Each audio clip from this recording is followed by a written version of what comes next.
Hi everyone, my name is Colleen and my presentation will be focusing on the research that I've undertaken so far into Indigenous classification systems and how these systems assist libraries to better curate Indigenous traditional knowledge and culture and help preserve this for future generations. I would like to begin by acknowledging the traditional owners of the country throughout Australia and recognising their continuing connection to land, waters and culture. I pay my respect to their elders past, present and emerging. This presentation will discuss the following elements of my research that I've undertaken thus far. I will start with providing a brief background on the topic that I've chosen to research, which is Indigenous classification systems. I will analyse how libraries in North America have integrated specialised classification systems and how Indigenous libraries in Australia have started to implement similar systems. In particular, I will be looking at the Galawinku Community Library, which belongs to the Yolngu people of East Arnhem Land in the Northern Territory. The specific research question that guided my overall research was, how do Australian libraries ensure that First Nations knowledge and oral histories are curated, digitised and classified effectively to safeguard their preservation for future generations? I will also provide a brief rationale as to why I chose to focus on the area for my research, the objectives and significance of my research, as well as the limitations that I faced and methods I used in conducting the research. I will discuss the findings of the research project so far and what these findings have meant for my project. I will wrap up the presentation by summarising the project and making some preliminary recommendations that I have determined. I will also pose some questions to the audience to assist with your further understanding of my research, and if there's time I'll let you ask me a few questions as well. Before I start, I will note for the audience that I will be using the term Aboriginal, Indigenous and First Nations interchangeably. This is not intended to cause confusion, but to refer to Indigenous groups in Australia and Canada appropriately. First of all, I will be discussing the research that I've conducted so far into Indigenous classification systems in both Australian Indigenous communities and First Nations communities in Canada and the United States. For many First Nations communities across the world and in Australia, oral traditions make up a significant percentage of passing on traditional and cultural knowledge. Over time, the potential risks of oral communication mean that Indigenous knowledge and language can be lost and in some cases extinct, as some knowledge is not effectively curated and preserved for future generations. Therefore, curating and protecting Indigenous knowledge is of paramount importance in relation to preserving cultural heritage, and is integral to the ongoing conservation of First Nations knowledge, information and culture. In recognition of this threat, many government administrations across local, state and federal government in Australia have started to determine how to better curate and cultivate Indigenous knowledge in a way which meets Indigenous knowledge management principles. In the Northern Territory, for example, the state government and Northern Territory libraries are working closely with Indigenous communities and Indigenous knowledge centres in the Arnhem Land region to digitise and classify oral history to make it more accessible to the community. However, the challenges associated with curating and digitising Indigenous material include cultural sensitivity surrounding collections practices, as well as the challenges in relation to appropriate and effective classification of Indigenous material using contemporary and primarily Western library classification models. Classification methods of Indigenous material can present issues as information-seeking behaviour is not synonymous across cultures. Therefore, by classifying Indigenous knowledge and material using Westernised systems of information organising, libraries and museums may potentially exclude First Nations people from effectively accessing their own cultural heritage. This project will discuss and analyse the various digital platforms that have been implemented in Indigenous libraries and knowledge centres across the Australia Pacific and North American regions, and how these platforms meet the information needs of the community. This project will focus on Northern Territory libraries and the pilot program that they've implemented in the Galawinku Community Library to reclassify material. This new model challenges the traditional Western methods of classification, primarily the Dewey Decimal Classification System and the Library of Congress Classification System, and catalogues information in a unique way, which is in line with how people in the community search for information. Indigenous oral traditions and traditional knowledge are defined as the acts of storytelling, song, dance, art, craft making, and giving instructions and directions to pass on specific cultural practices and values, language and laws, histories, and family relationships. Furthermore, Indigenous knowledge encompasses a variety of forms. It includes cultural heritage in the form of traditional stories, song, dance, and ceremonies that reflect beliefs related to spirituality, family, land, and social justice. Under the current Western library model of classifying material, cultural items are typically classified under either the Dewey Decimal System or the Library of Congress classification system. However, in addition to the emergence of significant literature surrounding the diversity of information-seeking behaviour in Indigenous communities, there is also new research which identifies how classification systems can be adapted to meet the information needs of these diverse groups. For example, a classification system developed in Canada known as the Brian Deere Classification System was created to allow libraries to accurately classify First Nations material more broadly.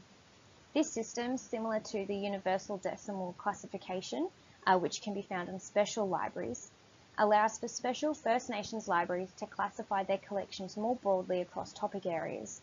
It allows for modifications to fit with the change in collection, and most importantly, it enables First Nations libraries to use traditional language and names in their collection. Many cultural institutions in both Australia and around the world house a significant portion of Indigenous cultural material and knowledge, both tangible and intangible. It is also evident that because the majority of Indigenous material in museums, galleries, and library collections were curated without the express consent of the traditional owners, custodial concerns in relation to the repatriation of material regarding traditional ownership and intellectual property has become a challenge. The process of identifying cultural ownership and intellectual property is now made more difficult through colonisation, as many Indigenous communities have become displaced. Therefore, intellectual property rights plays a vital role in the curation of Indigenous material, especially when it comes to preservation through digitisation. The major concerns that arise from the digitisation of Indigenous material includes who has the right to view specific material. For example, in the Yolngu culture of East Arnhem Land, collections are classified based on intellectual property regulations and established knowledge management principles. For example, they use the Nara, restricted material, the Duni, which is peri-restricted material, and Gama, which is public material. This means that only Gama, or public knowledge, is made readily available on digital databases to avoid intellectual property breaches. My rationale for looking at Indigenous classification systems has stemmed from my previous research from last semester when I was looking at Indigenous knowledge centres in Australia, particularly the Galiwin'ku Indigenous Knowledge Centre in East Arnhem Land. I also volunteered at the Australia Pacific Library Information Conference on the Gold Coast a few months ago and watched a presentation by Maven Masterson from Northern Territory Libraries and Carol Stableford from East Arnhem Land Regional Council. That was discussing how the Galiwin'ku Knowledge Centre and Library was working towards diverse classification systems to better meet the information needs of the local community. I found this extremely interesting, especially as it related to my current interest in Indigenous literacy, which is why I chose to explore it a bit further. This topic is related to the field of library information science, as the role of the library is to provide fair and equitable access to information. What I found interesting about researching this topic is that dominant societies take traditional information-seeking behaviour for granted, in that we expect that systems like the Dewey Decimal System and the Library of Congress system will be able to be easily integrated into any kind of library. Whereas the reality is that Western biases have led to significant importance placed on particular topics and not on others. So for example, in my annotated bibliography, I had been reading about in the Dewey Decimal System how there are so many subsections related to, for example, Christian religion and the history of Europe and so on. But at the same time, only one small area of this classification system, in this case, as you can see, Australian history is 994, focuses on this one area of our history. That's not even just Aboriginal history, that's all of Australia. I've also highlighted other areas where I found Indigenous Australian material classified. Again, it's not in one easy or systematic place, which makes it difficult for non-Dewey natives to find. So you can see why there's been an increasing demand for more specific Indigenous classification systems. What you can see in the photo that I've included on this slide is the informal classification system at the Gallowinky Library that they have been using to classify their books and resources. They've been using a system of numbers from 1 to 10, and this was developed in conjunction with the local community and has greatly improved how the community searches for information and utilises the library. The objective of this study is to answer the research question, how do Australian libraries ensure that First Nations knowledge and histories are curated, digitised and classified effectively to safeguard their preservation for future generations? From this research question, my study hopes to determine what Australian libraries are actively doing to curate, digitise and classify Indigenous knowledge, and compare this to practices that exist in other libraries around the world. In particular, I will be analysing the Gallowinky Community Library in East Arnhem Land and libraries in Canada such as the Cree Cultural Institute, as well as Indigenous classification systems that have been developed such as the Brian Deer classification system. The role of the library is to provide a collection of resources and information which is readily available and free to use for education, research and leisure. This project is significant to research because Indigenous oral histories and traditions in Australia are in danger of becoming extinct if they are not preserved using modern technology and digitisation processes. However, as outlined above, concerns surrounding intellectual property of Indigenous cultural material mean that libraries and museums may have to begin to reevaluate the way that they define, classify and make information readily available to accommodate cultural sensitivities and diverse information-seeking behaviour. This project will help to benefit both Indigenous communities in Australia based on the adoption of other First Nations knowledge management and classification practices, as well as researchers and information organisations who wish to ensure the protection of Indigenous knowledge. The potential limitations that will affect this research project include the time frame of the project, which limits the project to using secondary data only. As a result, it was difficult to determine whether new classification systems implemented in Australia, for example within the Gallowinky community, were effective in meeting the information needs and information-seeking behaviour of the community. There are also various ethical considerations surrounding research involving Indigenous communities in Australia, the Pacific and in North America. Furthermore, and as I've mentioned previously, knowledge management principles and issues surrounding intellectual property of Indigenous community groups are a limitation to the study. This is because there is not a lot of readily available information on databases due to the sensitive nature of various Indigenous material. The research methodology that was used for this research project was thematic analysis, to take a qualitative and analytical approach to the data collection. Thematic analysis is defined by Braun and Clark and Noel et al. As a method for identifying, analysing, organising, describing and reporting themes found within a dataset. Through the primary use of thematic analysis for data collection, the following methods have been identified for the research question. 3 main keywords and questions were identified to categorise the information found during my research. These keywords were, number 1, curation. How is Indigenous knowledge collected and curated? Are there implications regarding intellectual property rights and law?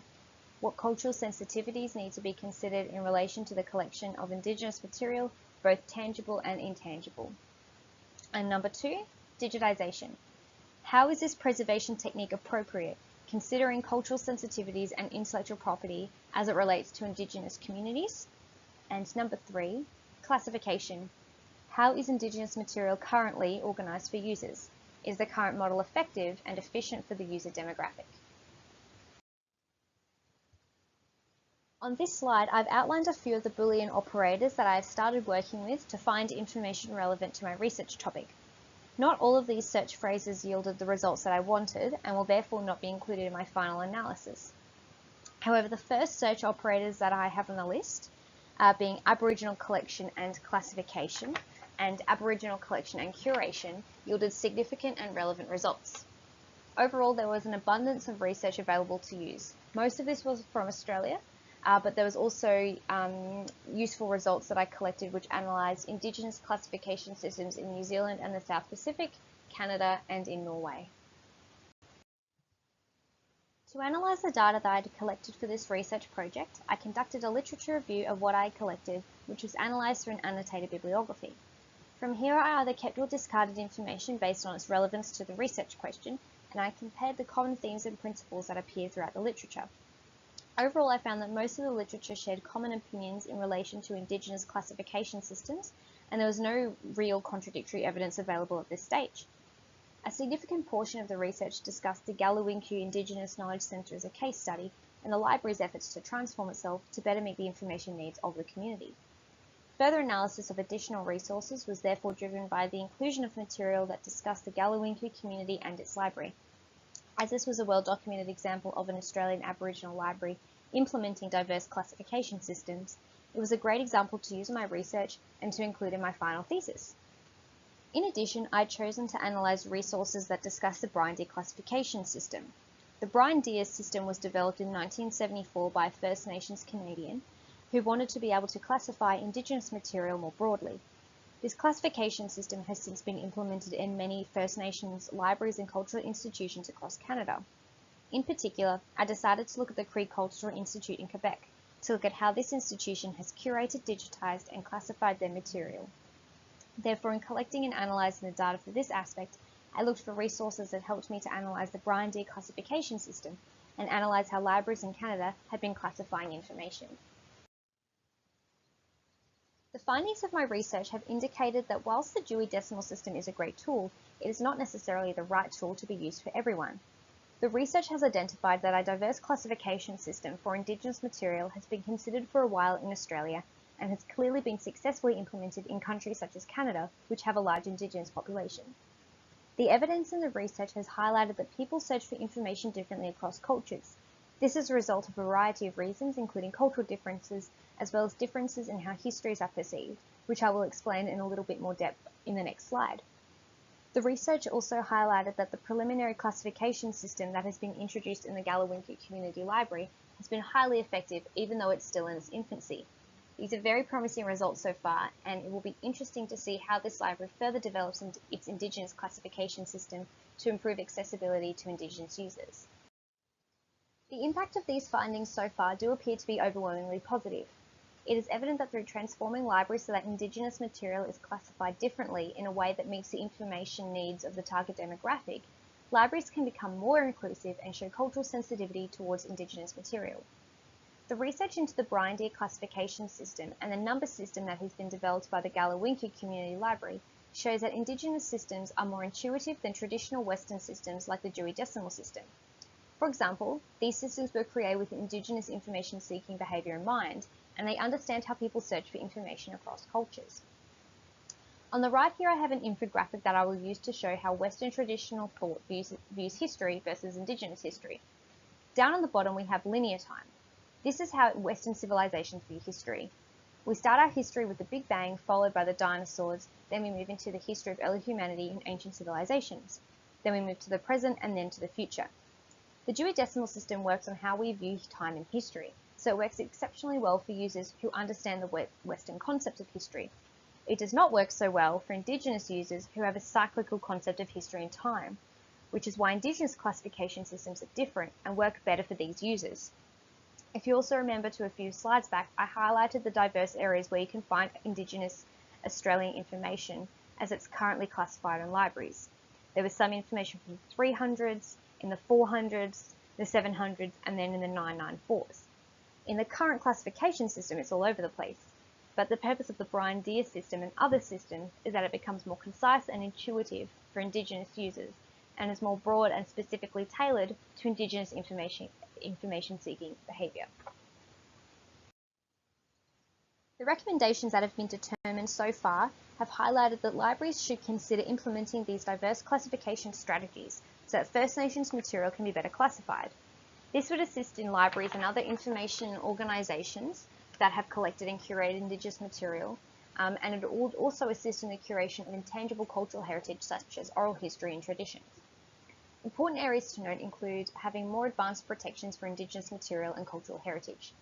As I mentioned earlier, there has been a significant emphasis on the protection of material and applying appropriately knowledge management principles when it comes to curating and classifying material. This is also an area that needs to be considered when it comes to digitising material for preservation purposes, as some knowledge is sensitive or only specific people are permitted access to this knowledge. For example, with many Aboriginal communities in Australia, knowledge is restricted to men's knowledge, women's knowledge, and elders' knowledge, and so on. Lastly, it is evident that diversity in information-seeking behaviour across cultures means that a one-size-fits-all approach like Dewey does not necessarily work for everyone. Therefore, a need for diverse classification strategies of material is self-evident. To conclude, I would also recommend that further research is undertaken to address any gaps in knowledge. At this stage, as I highlighted before, I believe further research into the Galiwinku classification scheme will provide some interesting insights into the information-seeking behaviours of this Aboriginal community. The current program is in its earliest stages, so a review of the system would be helpful in determining what is working, what is not working, and what is needed to transform the library further. Also, further research into the Brian Deer classification system and how it can be integrated into Australian libraries would be insightful to future research. In summary, this presentation has discussed the importance of Indigenous cultural heritage, particularly intangible heritage such as oral traditions and histories, ceremonies and dance, and the need for this culture to be preserved. Areas that I highlighted that are important to note include intellectual property rights as they apply to Indigenous cultural material. This is extremely important when it comes to curating and classifying material, but is most important when libraries and museums considering the use of preservation practices such as digitisation. As I mentioned earlier, sensitivities regarding preservation tactics need to be considered due to the sensitive nature of some Indigenous material. The findings of my research have concluded that the results of implementing effective classification systems have been overwhelmingly positive, both in Canada and in the Galiwinku pilot program. It is very likely that these systems are going to be refined further so that they are more intuitive and meet the needs of the community. The recommendations of my research included more advanced protections for Indigenous knowledge through effective knowledge management techniques, which will go hand in hand with the implementation of diverse classification systems for cultural material. Furthermore, further research into addressing any gaps in knowledge would assist in further research, and an updated study on the Galiwinku Community Library Program would provide further insight into the effectiveness of the classification system that the library has developed. In doing so, this research will assist in answering the overarching research question: how do Australian libraries ensure that First Nations knowledge and oral histories are curated, digitised and classified effectively to safeguard their preservation for future generations? Through this project, I hope to determine how a diverse classification system and knowledge management principles will ensure that knowledge and culture will be better preserved and curated for the use and benefit of future generations of Australians, both Indigenous and non-Indigenous. For the last part of this presentation, I'll quickly go through the questions aspect, which I'll answer myself as I no longer have a live audience. So the questions that I was looking at is, do you think that an Indigenous classification system can be applied to other libraries in Australia? For example, public libraries or academic libraries, why or why not? Now for me, through conducting my research into this project, it really made me start to think how these kind of systems could be implemented in libraries that everyone has access to and not just special institutions like museums or like IAPSIS, for example. I think that an Indigenous classification system would work relatively well in a public library. Public libraries are meant for all community users, and they also cater a lot towards lower socioeconomic groups of the public. So having a system which is easier and is more intuitive and helps people find information better, I think can only be beneficial for a public library. In an academic library, it may or may not work depending on the institution, I guess. For example, the Australian Defence Force Academy would have little to no use for an Indigenous classification system because they have already a specific area, which is military history. But institutions that obviously have a wide variety of courses that have a huge emphasis on Indigenous studies would probably benefit greatly from an Indigenous classification system. And again, students that go and attend university that come from lower socioeconomic backgrounds would probably benefit from a system which is more intuitive. I am out of time. Thank you very much for listening to my presentation. Yeah, thank you.